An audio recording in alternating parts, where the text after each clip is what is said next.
di ba? 100% truth ang gisulti sa balaang kasulatan, pero kinahanglan ka pag mo claim na kay proof. Pag imuna ko nga St. Matthew chapter 5 verse 18, si Kristo nagtukod sa iglesia, kanang iglesia mong Romano Katoliko, o sa ebidensya, standard difference. O man nangali.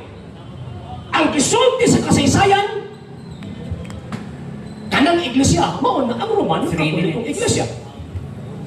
Imposible man po ng 70th Adventist, kaya 70th Adventist, itukod na lang ni Ellen G. White.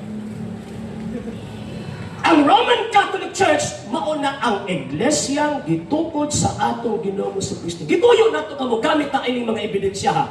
Nagbitbit na aning daghang gitawag og mga libro, paghatag ug pagpamatuod, mga sir ug mga ma'am.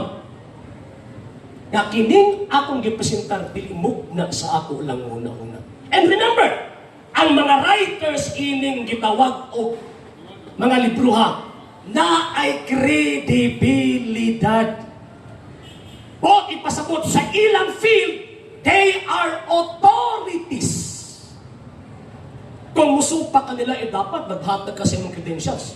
At the same time, kung musupa ka pag-provide og evidence na inyo nag-contest ang maong information, na ang maong interpretation sa nakasulat sa banang kasulatan, na kanang iglesia ni Kristo, mauna ang Romano Katoliko.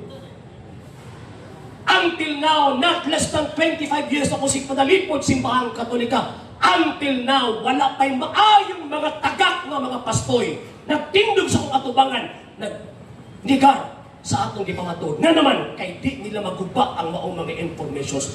Nagilatig, kibutang sa mga dagkong universidad, o gikan sa dagmay mga bata kindergarten until sa gitawag og doktoral. Dili makahimo sa pagsupak ni ini. Ang musupak lang ni ini,